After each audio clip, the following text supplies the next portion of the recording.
Dawn breaks over the Strait of Hormuz, smelling like scorched fiberglass and spent jet fuel, the water still smoking in patches for miles. Whatever happened out there took less than 2 hours from start to finish, yet the wreckage scattered across the channel looks like the aftermath of a war that dragged on for years. To understand how a channel barely 30 miles across became the most dangerous stretch of water on the planet in a single night, you have to wind the clock back to just after 3 in the morning, back before any of the smoke, back when one destroyer's radar screen was still clean and quiet. For weeks, the diplomatic channels between Washington and Tehran had been dead. The sanctions regime choking Iran's economy was the tightest in modern memory. Oil exports at zero, foreign reserves gone. No allies left willing to absorb the pressure on Tehran's behalf. The regime was cornered, and cornered regimes tend to gamble. So the Revolutionary Guard rolled the dice on something they called Operation Guardian of Hormuz, a plan built around one brutal idea: seize control of the busiest oil chokepoint on Earth, a passage that carries almost 1/3 of all seaborne crude on the planet, and dare anyone to stop them. Tankers were told to pay a toll or risk becoming the next casualty. It was asymmetric warfare pushed to its logical extreme. Hundreds of cheap boats, disposable drones, and hidden mines thrown at platforms worth hundreds of times more than the entire attacking force combined. Standing in the way was a single Arleigh Burke Flight III destroyer running blockade patrol through the strait. A $2 billion warship carrying the Spy-6 radar, a system capable of tracking hundreds of targets at once out past 230 miles. But the real backbone of the American setup wasn't the ship at all. It was flying 12,000 meters overhead, invisible and silent, a P-8A Poseidon feeding a live battlefield picture down to every unit in the fleet. Tehran was betting that sheer numbers would overwhelm American technology. What followed over the next 2 hours proved exactly how badly they miscalculated.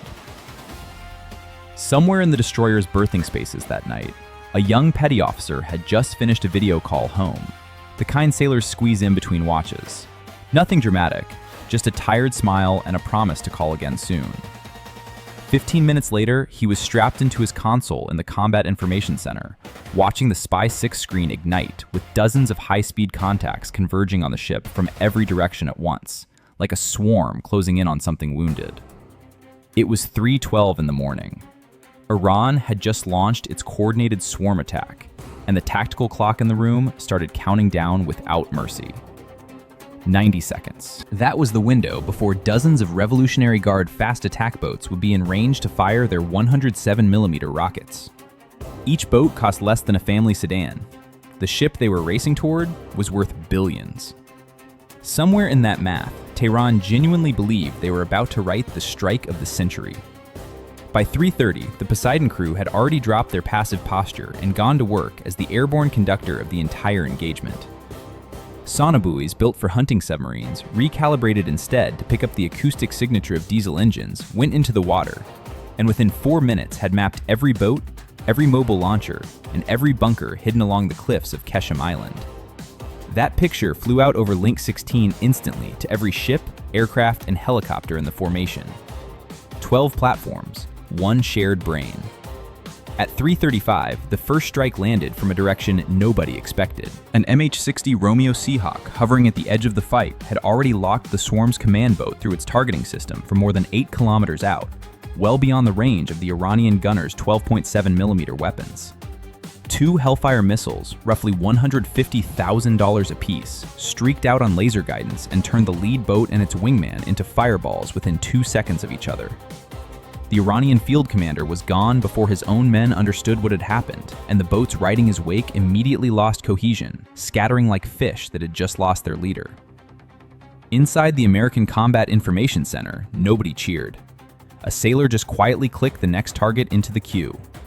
Tehran still had its biggest card left to play, and at 3:40, it dropped it. Hundreds of Ababil decoy drones rose out of camouflaged coastal positions, carrying no warheads at all, only radar reflectors, built to mimic the electromagnetic return of a genuine anti-ship missile.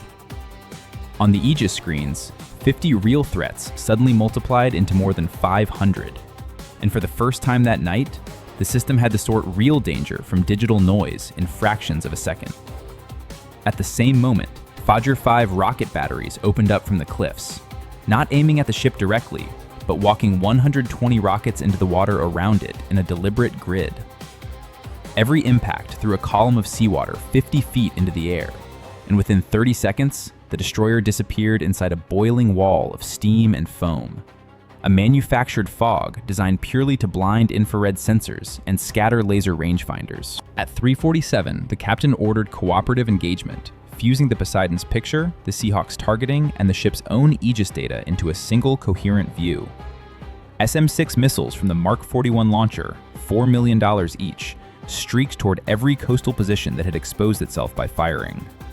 Simultaneously, the SLQ-32 electronic warfare suite bent a focused jamming beam directly onto the Iranian coastal radar receivers, adaptive and reactive in real time, until the operators on shore were staring at screens full of nothing but static.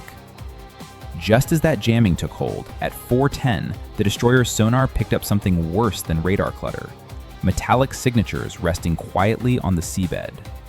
Mayem-class smart mines, magnetically triggered, waiting for a steel hull to pass overhead. The ship was caught between two threats at once: mines ahead that could tear the hull open from below, and a second wave of suicide boats already pushing 30 knots toward the flank, built specifically to ram the waterline.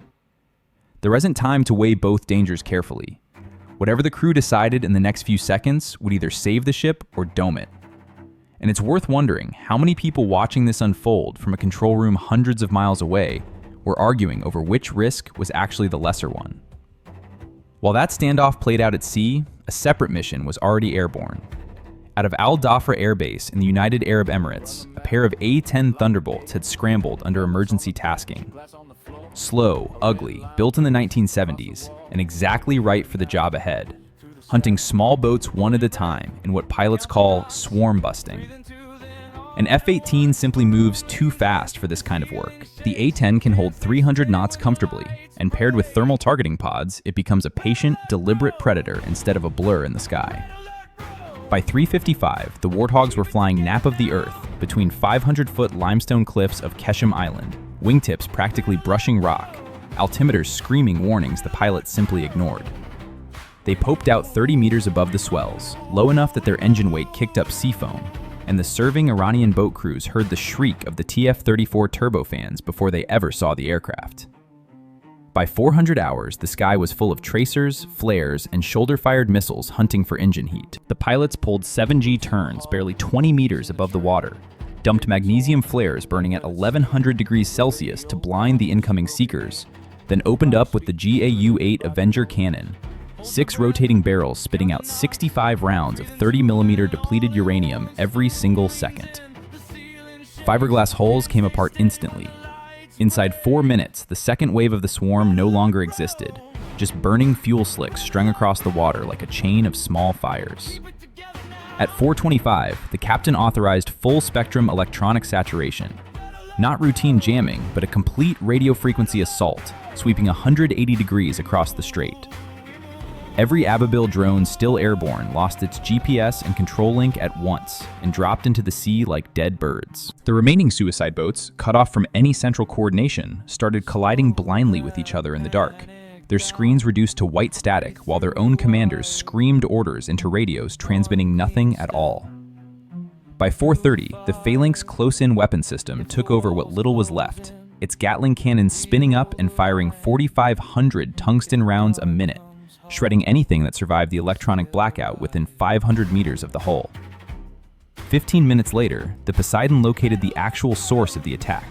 Missile bunkers dug into the Keshem Island cliffs and relayed the coordinates over Link 16 to the waiting A-10s, who dove in with laser-guided paveway bombs, while the Poseidon's own laser designator marked each cave entrance with pinpoint accuracy. Secondary explosions tore through fuel and ammunition stores buried inside the mountain, burying 2 decades of Iranian coastal defense work under tons of collapsed rock. By 5 in the morning, the strait was open again. The destroyer moved back into the main shipping lane, having used less than 15% of its onboard ammunition, and came home without losing a single sailor. Iran, on the other hand, had lost nearly its entire fast boat fleet, its primary coastal rocket batteries, and an underground bunker network that had taken years to build. The strategic lesson was as simple as it was harsh. Raw numbers without digital coordination just create a bigger target, not a real threat. Tehran had spent its most credible leverage, the ability to threaten this choke point, and walked away with nothing to show for it. Somewhere below deck afterward, that same young petty officer finally got a moment to send another message home. Short, tired, deliberately vague about what had actually happened that night. It raises a question worth sitting with, whether a victory this lopsided actually settles anything, or just resets the clock until the next attempt, and whether the sailors standing watch through nights like this one ever really get to call it over.